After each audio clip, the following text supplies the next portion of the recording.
Okay, so we talked about there are three situations of equilibrium. So in an economy there can be three equilibrium which can exist, and these three are: one is full employment, the other is underemployment, and the other one is over full employment. And we have seen the graphs of these three. Okay, so let us understand it with the help of graph. How will it look? So full employment is the situation where equilibrium is there, means As and AD both will be equal, but at the same time there will be full employment in the country. But full employment का मतलब ये बिल्कुल भी नहीं है कि जितने भी लोग हैं उन सबके पास काम है ना. फुल एम्प्लॉयमेंट का मतलब क्या है? There is no involuntarily unemployment. मतलब all those people who are willing to work and able to work. Okay, willing to work at existing wage rate. Okay, this is important. Willing to work and that too at existing wage rate, and they are able to work. इन सारे लोगों को काम मिल रहा है. That will be called as full employment.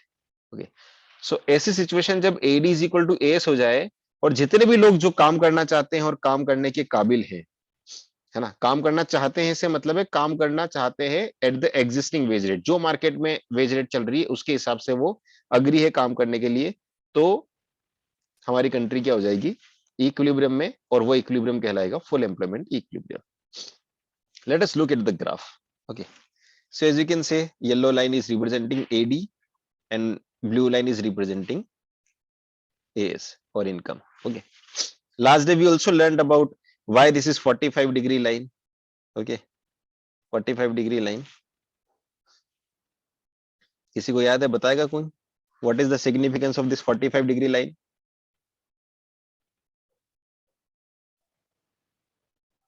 Yes. बोलो. Sir अगर ये 45 डिग्री पे नहीं होगा तो AD is equal to AS कभी हो ही नहीं पाएगा. कभी नहीं हो सकता. एग्जैक्टली. ठीक है. और क्या चीज हो जाएगा? दूसरा पॉइंट क्या हो जाएगा? इस 45-डिग्री लाइन पर जहां भी AD कर्व इंटरसेक्ट करेगा वहां पर AD और AS दोनों क्या हो जाएंगे? बराबर. ठीक है.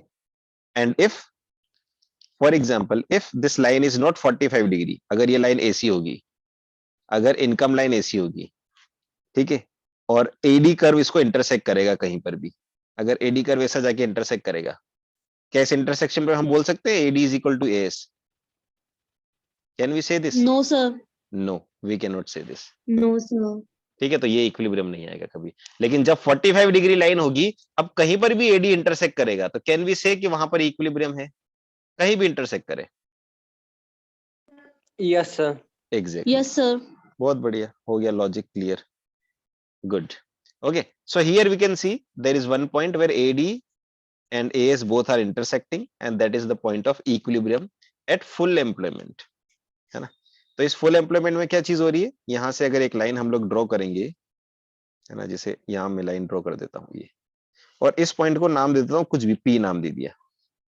क्या इस वाले ग्राफ के अंदर OP is equal to OM है? क्या OP is equal to OM है? Yes sir. है ना, OP is equal to OM है. Absolutely, OP is equal to OM है. ठीक है, यानी एग्रीगेट डिमांड हमारा एक्स एक्सिस पर है, y एक्सिस पर है, और x एक्सिस पर एग्रीगेट सप्लाई है, तो AS और AD दोनों बराबर है. ठीक है, और ये E पॉइंट वो पॉइंट है जहां पर फुल एम्प्लॉयमेंट इक्विलिब्रियम है, यानी सारे लोगों को काम मिल रहा है. Now the my question to you is, क्या ऐसा पॉसिबल है कि सारे लोगों को काम नहीं मिले? इस E पॉइंट पर सारे लोगों को काम मिल रहा है. इज इट पॉसिबल कि सारे लोगों को काम नहीं मिले और फिर भी इक्विलिब्रियम आ जाए? यस सर, पॉसिबल है. कैसे पॉसिबल है बताओ? सर मान लो जो अपन को है ना, मतलब कि जितना अपन को प्रोडक्शन चाहिए सप्लाई को मीट, मतलब डिमांड को मीट करने के लिए, और अपने पास उससे ज्यादा एम्प्लॉयमेंट है कि उसको उस टारगेट को पूरा करने के लिए, लेकिन अपन कम उसको, उस टारगेट को अपन कम एम्प्लॉयमेंट के साथ भी पूरा कर सकते हैं, तो जो एंटरप्रेन्योर होगा ना वो उसको कम टारगेट, मतलब कि कम लोगों के साथ टारगेट को कंप्लीट करना चाहेगा क्योंकि उससे कॉस्ट रिड्यूस हो जाएगा. तो सर हो सकता है कम बीपी. देखो, इसमें एक बहुत बड़ा लॉजिक पकड़ो, है ना. सबसे पहले तो हम जो इकोनॉमिक्स पढ़ रहे हैं ये इकोनॉमिक्स है मैक्रो इकोनॉमिक्स. जहां पर इंडिविजुअल इंडस्ट्री या इंडिविजुअल एंटरप्रेन्योर की हम बात नहीं कर रहे। We are talking about the general equilibrium of economy, मतलब जहां इकोनॉमी इक्विलिब्रियम डिसाइड करती है, कोई भी एक इंडस्ट्री या एक मार्केट इक्विलिब्रियम को डिसाइड नहीं करता है। Point number 1। दूसरा जो आपने बोला कि yes it is, of course it is possible कि इक्विलिब्रियम एग्जिस्ट कर सकता है even though there is no full employment, but उस केस में क्या होगा? देखो इक्विलिब्रियम पॉइंट कहां होता है? जहां पर एडी और एएस इंटरसेक्ट करता है। तो इस पॉइंट के अलावा एडी और एएस कहीं पर इंटरसेक्ट कर सकते हैं क्या? कर तो सकते हैं। है ना? देखो सर नहीं कर सकते हैं एग्जैक्टली, बिल्कुल पर कर सकते हैं बेटा। देखो एग्रीगेट ये, डिमांड जैसा आपने बताया था वो, हाँ बोलो बोलो, कंप्लीट करो। सर वो कैसे करेंगे ये अगर देखो, सेम लेवल रहेगा उनका, तो फिर तो कैसे ही करेंगे? ये देखो, ये मैंने जो ग्रीन लाइन बनाई है ना, ये एग्रीगेट डिमांड है। एग्रीगेट डिमांड कर हो सकता है ना, ये ग्रीन लाइन बनाई है मैंने, यस सर। ये this green line is aggregate demand करो। ठीक है, यहां पर ये जो पॉइंट आ रहा है, दिस पॉइंट, ये पॉइंट हमारा इक्विलिब्रियम हो सकता है। यहां भी तो एडी और एस दोनों बराबर है। At this point also AD and S both are equal. At this point AD is equal to S है। लेकिन क्या हुआ, जब फुल एम्प्लॉयमेंट नहीं होगा तो जोरदार बात क्या हो जाएगी? When there is no full employment, तो हम क्या देखते हैं? हमारी एग्रीगेट डिमांड कम हो गई और हमारा आउटपुट भी क्या हो गया? कम हो गया। इक्विलिब्रियम तो आ जाएगा, लेकिन क्या चीज हो जाएगा? एग्रीगेट डिमांड भी कम होगा और आउटपुट भी कम होगा। क्या ये कंट्री के लिए अच्छा है? No sir. नो ना? सर। तो एक क्वेश्चन आप याद करो, जब हम लोग पढ़ रहे थे तो मैंने आपसे बोला था कि जो अनएम्प्लॉयमेंट है ये इंडिविजुअल प्रॉब्लम है या इकोनॉमी की प्रॉब्लम है? इकोनॉमिक Economic ये प्रॉब्लम है। इकोनॉमी की प्रॉब्लम है, क्योंकि ये अनएम्प्लॉयमेंट होने की वजह से हमारा आउटपुट ही कम हो गया। आउटपुट एम के बजाय हमारा एम जीरो हो गया। ठीक है, एग्रीगेट डिमांड पी के बजाय हमारा पी जीरो हो गया। तो एग्रीगेट डिमांड भी कम हो गया, उसकी वजह से आउटपुट कम हो गया, उसकी वजह से नेशनल इनकम भी कम हो गया। यानी if people will be unemployed in economy, तो वहां का नेशनल इनकम भी कम होगा, जीडीपी भी कम होगा। तो this is why employment is the economic problem, है ना, और the problem of whole economy, not just of an individual. यही चीज अगर बढ़ेगी, इफ इट इंक्रीजेस, तो क्या चीज होने वाला है ना? तो इसलिए क्या बोलेंगे हम लोग कि इट इज पॉसिबल, है ना, कि फुल एम्प्लॉयमेंट के नीचे भी आ सकता है ना। ये देखो अभी एक ग्राफ देखेंगे हम लोग। ये देखो अंडर एम्प्लॉयमेंट में क्या हो रहा है, जहां पर लेबर जो है वो हमारा फुली यूटिलाइज नहीं हो रहा है, रिसोर्स फुली यूटिलाइज नहीं हो रहा है, there is unemployment in the economy. तो जब अनएम्प्लॉयमेंट होगा तो देखो क्या होगा इससे, ई पॉइंट पर फुल एम्प्लॉयमेंट है, और यहां देखो, इसको जब हम लोग देखेंगे, इस लाइन को थोड़ा आगे खींच लेते हैं। ये जो नजर आ रही है ना, येलो वाली लाइन आपको, दिस इज रिप्रेजेंटिंग, और यहां से ये ग्रीन लाइन को अप कर लेते हैं।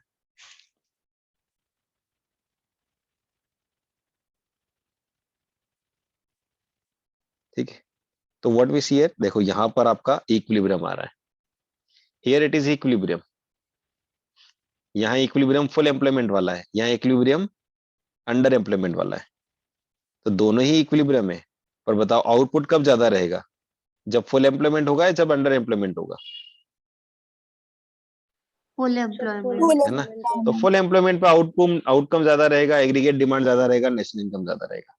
ठीक है, तो जब भी क्वेश्चन आया आप बोलेंगे yes it is possible that there can be an equilibrium in case of underemployment, but in that case national income and output will be less and aggregate demand will also be less, though both will equal, adas दोनों बराबर होंगे, but they'll be lesser than what we have at full employment। ये simple इसका logic हो गया। This is why government targets की ज्यादा से ज्यादा लोगों को रोजगार मिले, क्योंकि जितने लोगों को ज्यादा रोजगार मिलेगा उतना ही हमारा एग्रीगेट डिमांड होगा और उतना ही हमारा नेशनल इनकम भी बढ़ेगा। Because ultimately who will be demanding, demand कौन करेगा?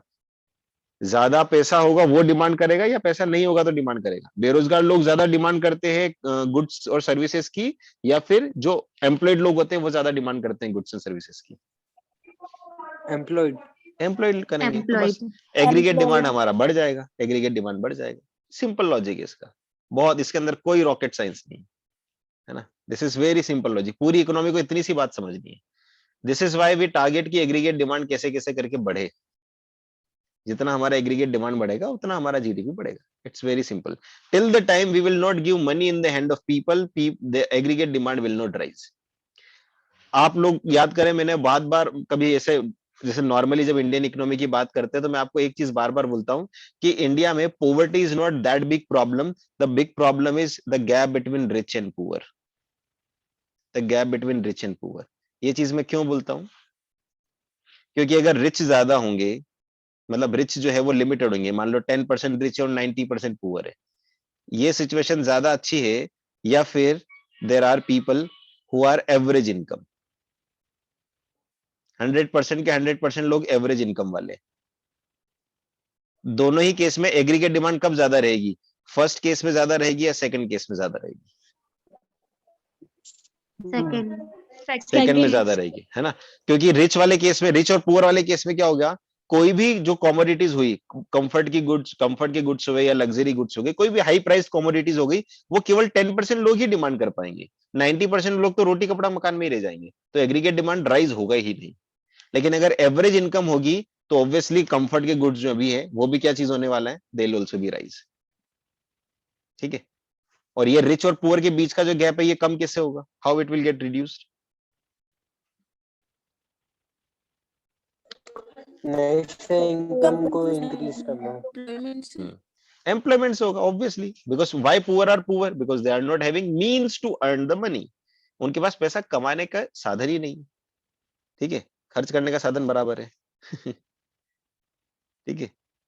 क्योंकि जब हम लोग देखते हैं ना, इंसिडेंट इंसिडेंट देखते हैं हम जब, है ना, बर्डन, क्या बोलते हैं उसको, जब फाइनेंशियल बर्डन देखते हैं, जैसे फॉर एग्जाम्पल अभी आप लोग जियो का रिचार्ज करवाते हैं ना, है ना, कोई भी टेलीकॉम कंपनी का रिचार्ज करवाते हैं, 200 रुपीज में आपको 1 GB पर डे मिलता है ना, ₹200 में आपको आपको खर्च करना ही पड़ता है।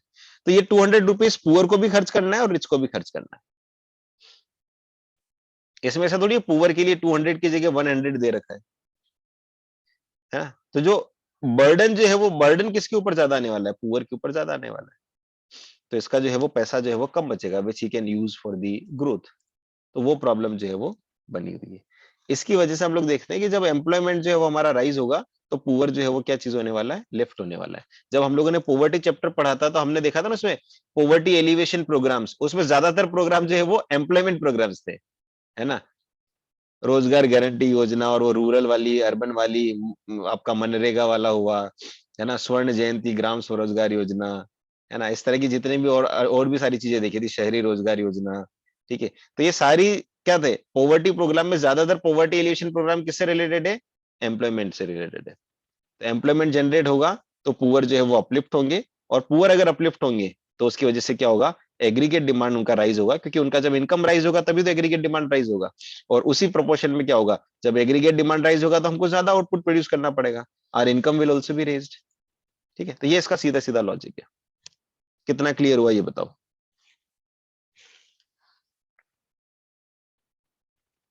क्लियर है? बोलो बेटा। Yes sir. चलो yes yes good sir. Sir. Good good yes good. ये क्लियर हुआ तो बढ़िया, मजा आ गया। ठीक है, बस बाकी तो फिर आपको समझ में आई गया। ये वाला ग्राफ थोड़ा सा क्या टेढ़ा हो गया, इसको थोड़ा आगे बढ़ाना था, अगली बार बढ़ा देंगे आगे इसको। अच्छा, ये जो ग्रीन कलर की जो गैप नजर आ रही है चमकते हुए, इसको आप आइडेंटिफाई कर सकते हो कि ये किस चीज को रिप्रेजेंट कर रही है?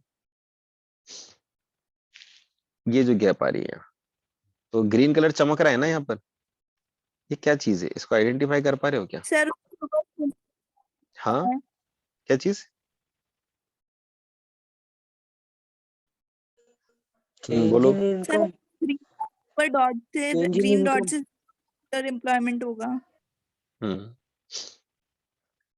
है ना, ये जो जी पॉइंट है, ई और जी, इसको क्या बोलेंगे हम लोग?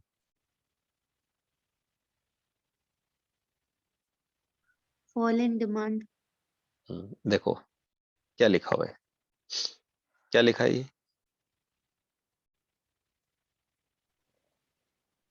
Deflationary gap. अब इसका मतलब क्या Deflationary होता है? gap. इसका मतलब क्या होता है बताओ? वो तो आप बताओगे ना। नहीं, थोड़ा लॉजिक लगाओ। इसको डिफ्लेशनरी गैप क्यों कहा गया? मैं तो बताऊंगा, obviously I will tell you. इसकी वजह से शायद तक गुड्स की इनकी मतलब कि डिफ्लेशन हो जाएगा, इसलिए डिफ्लेशन का कारण हो सकता है। चलो बताता हूँ ना, ये डिफ्लेशनरी गैप क्या होता है। इस स्लाइड पर हम लोग इसको समझ सर लेते हैं। हाँ बोलो। बोलो बोलो।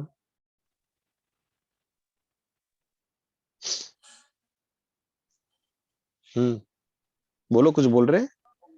सर एम्प्लॉयमेंट कम होगी तो मतलब डिमांड भी कम होगी, अंडर एम्प्लॉयमेंट है तो डिमांड कम होगी, डिमांड कम होगी तो डिफ्लेशन होएगा, इस वजह से। देखो, व्हाइट स्क्रीन नजर आ रही है आपको? उससे तो Yes. उससे तो इन्फ्लेशन बढ़ेगा ना, डिफ्लेशन देखो कहाँ से आएगा? देखो मैं बताता हूँ क्या। बहुत सिंपल, आप ही लोग इसका आंसर करेंगे ना, मैं तो केवल एक क्वेश्चन पूछता जाऊंगा और आंसर आप लोग ही देते जाएंगे। ठीक है, देखो क्या करते हैं, मुझे एक चीज बताना आप, है ना, इंडिया में बताना है ना। ये मेरा क्या फेवरेट एग्जाम्पल है।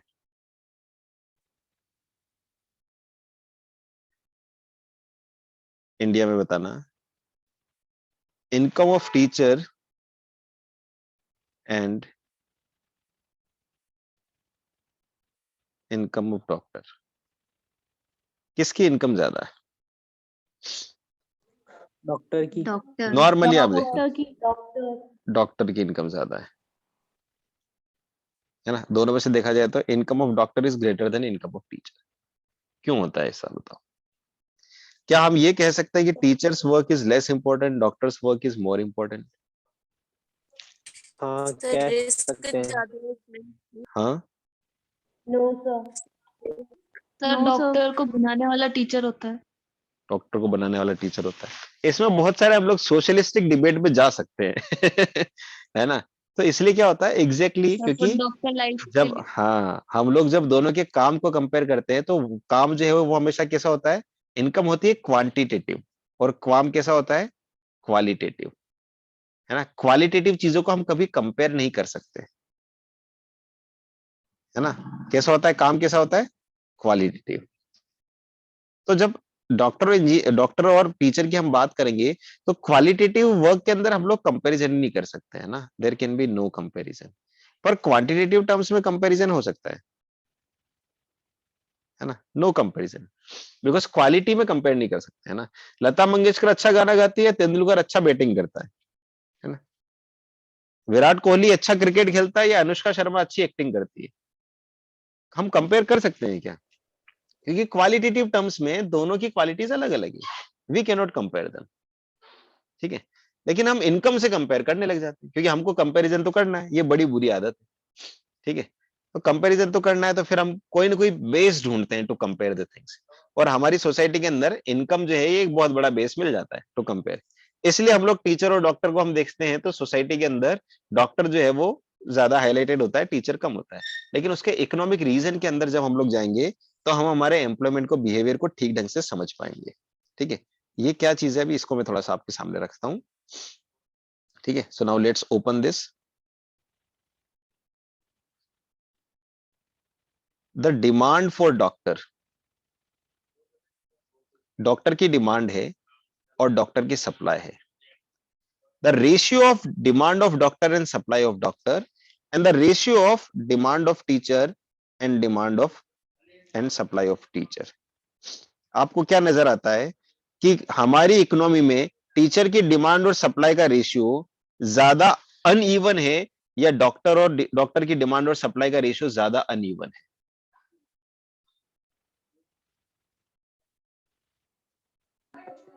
सर डॉक्टर की डिमांड और सप्लाई का अनइवन है।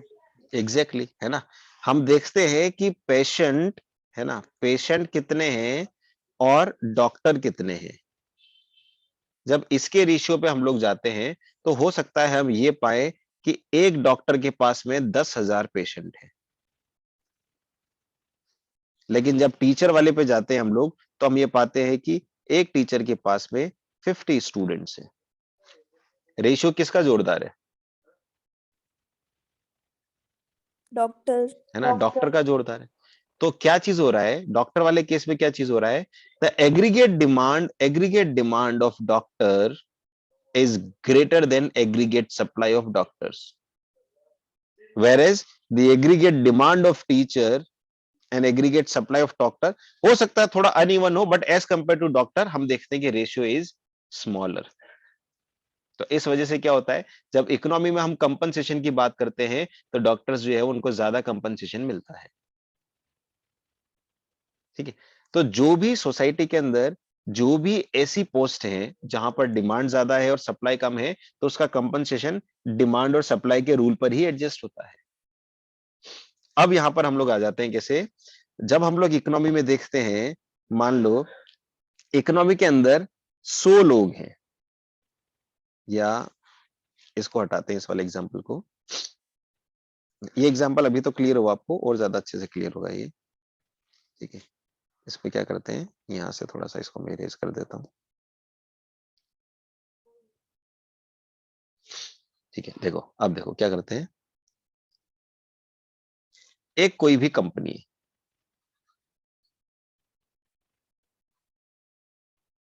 दिस कंपनी रिक्वायर्स 10 वर्कर्स, इस कंपनी को 10 वर्कर्स की जरूरत है, और ये कंपनी क्या करती है, एक वैकेंसी निकालती है। इस वैकेंसी का फॉर्म जो है वो 10,000 लोग भरते हैं। कंपनी को 10 वर्कर्स की डिमांड है, कंपनी एक्सपेक्ट करती है कि 1,000 लोग जो है वो फॉर्म भरेंगे। कंपनी एक्सपेक्टेशन कितने, 1,000 लोग जो है वो फॉर्म भरेंगे। कंपनी इज एक्सपेक्टिंग कि 1,000 लोग फॉर्म भरेंगे, और कंपनी ने डिसाइड किया इन 10 वर्कर्स को मैं 20,000 रुपीज सैलरी दूंगा। लेकिन कंपनी देखती है कि 10,000 एप्लीकेशंस आ जाती है।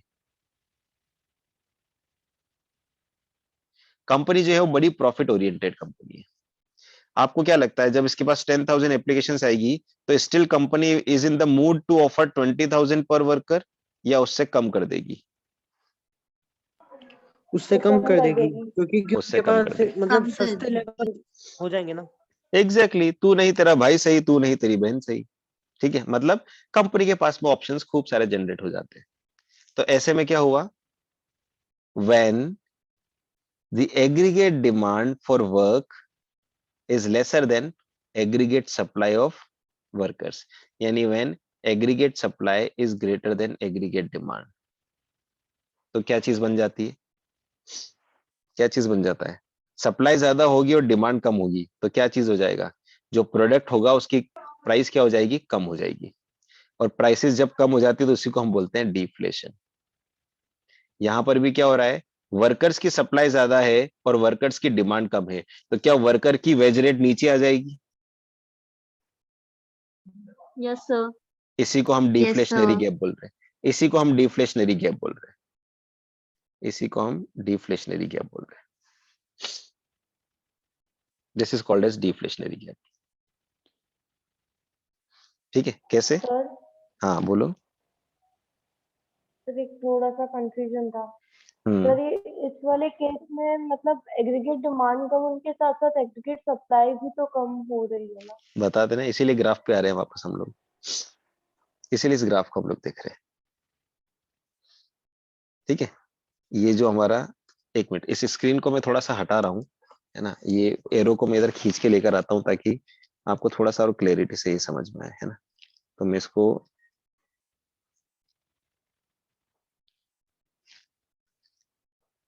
फॉर 1 सेकेंड मैं वापस से स्लाइड शो कर रहा हूँ, है ना, but just I have to drag this.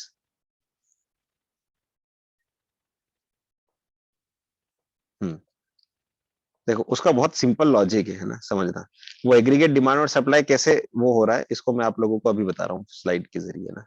हाँ, और कोई क्वेश्चन हो तो वो भी पूछो, साथ में उसका भी आंसर हो जाएगा।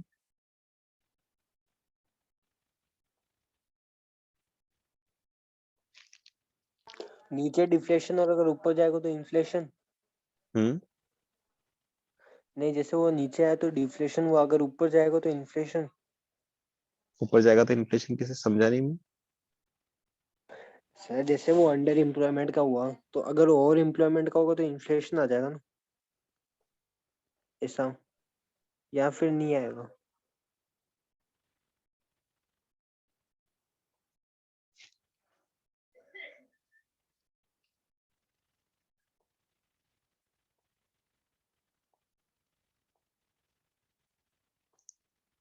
नहीं समझा नहीं, मतलब क्या कह रहे हो?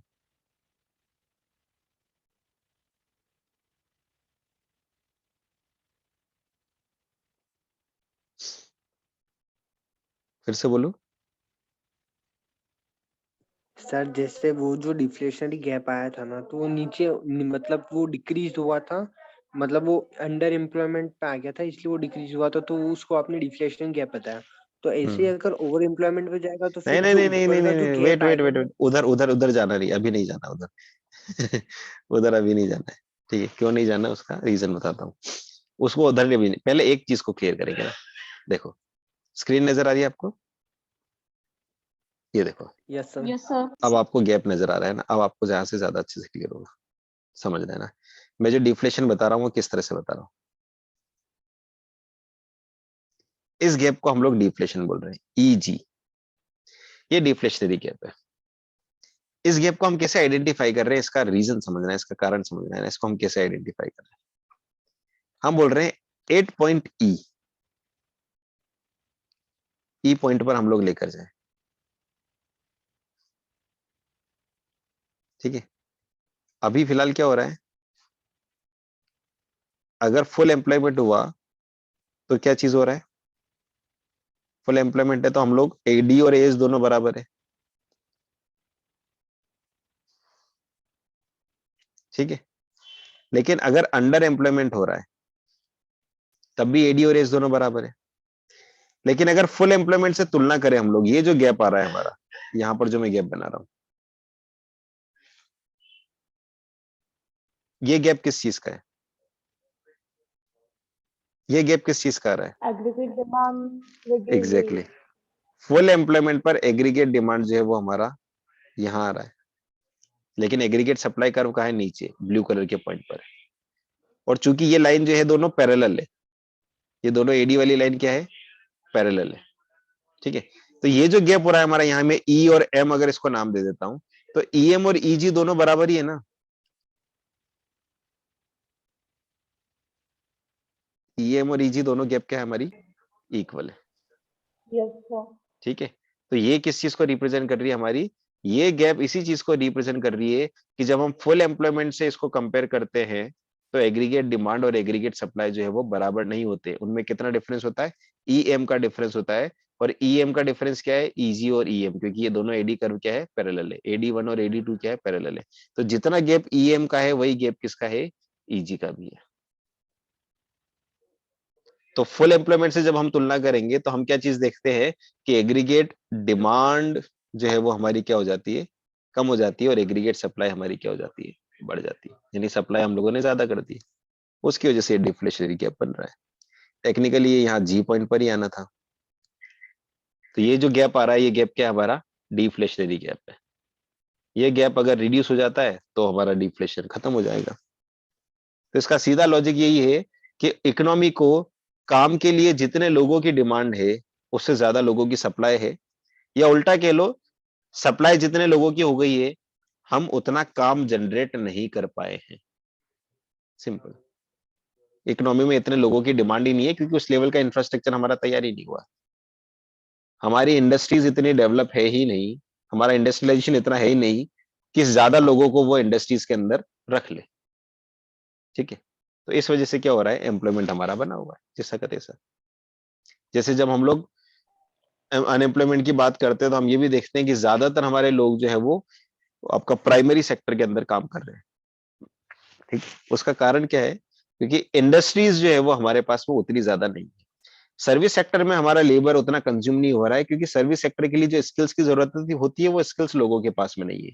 तो सर्विस सेक्टर उनको हायर नहीं कर पा रहा है। और दूसरा, इंडस्ट्रीज में उनका यूज हो सकता है लेकिन इंडिया के पास में उतनी इंडस्ट्रीज नहीं है। तो इंडस्ट्रीज जो है वो उन लेबर को एब्जॉर्व कर नहीं पा रही है। मतलब आपका इंडस्ट्रीज जो है वो ऑब्जर्व कर ही नहीं पा रही क्योंकि उनके पास में अपना लिमिटेशन है। इसलिए फिर ज्यादातर लोग प्राइमरी सेक्टर में काम करते हैं और वहां पर डिस्गाइज्ड अनएम्प्लॉयमेंट जो है वो क्रिएट करते हैं। ठीक है, तो ये इस तरह से करके काम करता है फंक्शन पूरा। ठीक है, सर क्लियर? हाँ बोलो।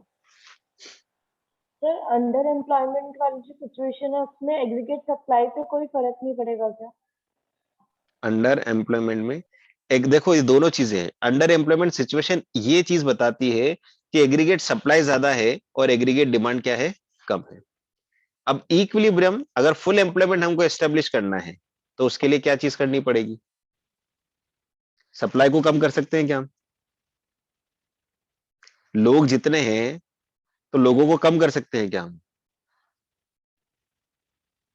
सर पर यहाँ पे लोगों की बात हो रही है, ये वाला जो ग्राफ है मतलब वो लोगों का है हाँ कि हाँ गुड्स बिल्कुल। मतलब देखो दोनों इसमें दोनों चीजें हैं। मैंने बोला ना, employment and aggregate demand are inter related.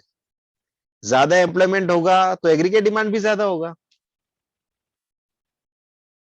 ये फंडा क्लिक हुआ ही नहीं हुआ, अभी बताओ मुझे। Who are demanding? People are demanding. If people are employed then they will demand. If people are unemployed they will demand less. तो आप एम्प्लॉयमेंट बढ़ा दो, एग्रीगेट डिमांड भी बढ़ जाएगा। सिंपल। सो एग्रीगेट डिमांड किस चीज के ऊपर डिपेंड करता है?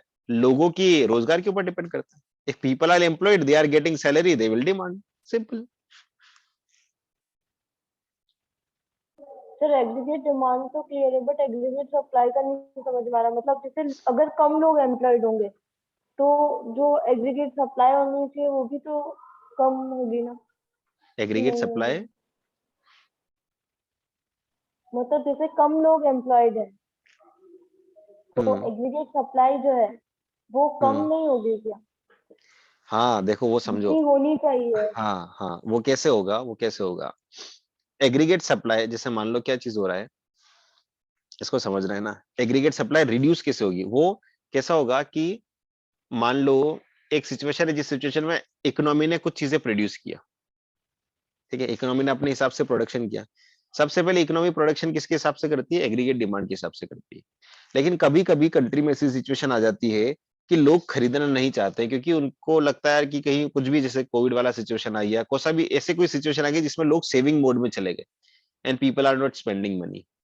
तो वो स्टॉक बन जाएगा, और वो जो एग्जिस्टिंग स्टॉक है वो फर्दर सप्लाई को क्या करने लग जाएगा? रिड्यूस करने लग जाएगा। क्योंकि स्टॉक जब बच जाएगा तो सप्लाई जो है वो क्या हो जाएगी? आपका आउटपुट का जनरेशन जो है वो कम हो जाएगा, और उसके हिसाब से सप्लाई जो है वो भी रुक जाएगी। ठीक है, तो सप्लाई जो है वो रिड्यूस होनी शुरू हो जाएगी। पर शुरुआत वाले टाइम में क्या हुआ? जो सप्लाई है वो तो हो गई ना। सप्लाई एक बार जो हो गई, उस सप्लाई को रोका जा सकता है, फर्दर हम लोग आगे सप्लाई नहीं करेंगे, लेकिन जितना हो गया वो तो बना रहेगा। जितना सप्लाई हो गया वो बना रहेगा। एक चीज ये हो गया। दूसरा चीज, जब हम एम्प्लॉयमेंट की नजर से देखते हैं तो एम्प्लॉयमेंट में क्या देखते हैं हम लोग? लेबर की सप्लाई की जब हम लोग बात करते हैं तो कंट्री के अंदर कितने लोग एबल टू वर्क है, विलिंग टू वर्क है, एक एग्जिस्टिंग वेज रेट, उन लोगों को कम नहीं किया जा सकता। तो हम एग्रीगेट सप्लाई जो है लोगों की, उसको हम कभी भी डाउन नहीं करेंगे। We have to push are, जो भी एम्प्लॉयमेंट जनरेट करने की चीज को पुश करना पड़ेगा, या एग्रीगेट डिमांड को हम लोगों को पुश करना पड़ेगा। ठीक है, सप्लाई को जो है वो हम लोग कंट्रोल जो है वो नहीं करेंगे। तो ये दोनों की दोनों चीजें इसके अंदर जो है वो हमको देखने को मिलती हैं। ये सिंपल तरीका है इसका। सर हम्म सर सर एक वाला हम्म। फिर से बताओ ना एक बार पूरा।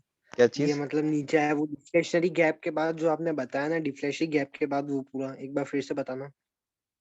डिफ्लेशनरी गैप के बाद, ये यहां से जो बताया मैंने डिफ्लेशनरी गैप, ये क्या है?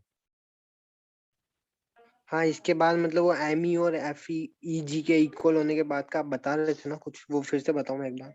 देखो इसमें, देखो सिंपल लॉजिक पकड़ो इसका, ज्यादा टेंशन नहीं लेनी। एक मिनट, इसको क्लियर करता हूँ मैं। हाँ,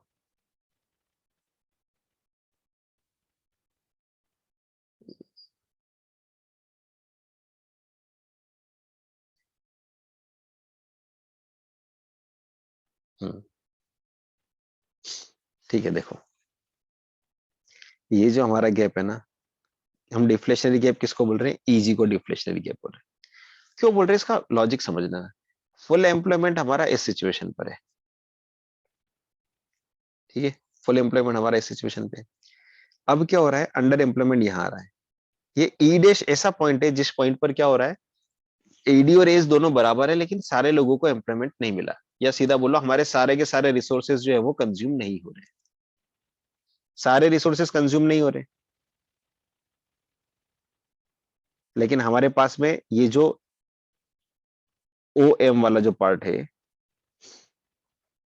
हम इतना, ये कंट्री की कैपेसिटी है. Country is having capacity to generate OM level of output with using its people. OM level of output इतना हम जनरेट कर सकते हैं, ये कंट्री का कैपेसिटी है. अगर कंट्री अपने सारे लोगों को रोजगार अगर दे दे तो. क्या ये बात क्लियर है? फुल एम्प्लॉयमेंट ई पॉइंट पर है. Yes sir. यानी ये कंट्री का फुल कैपेसिटी है. लेकिन कितना कैपेसिटी यूटिलाइज हो रहा है हमारा?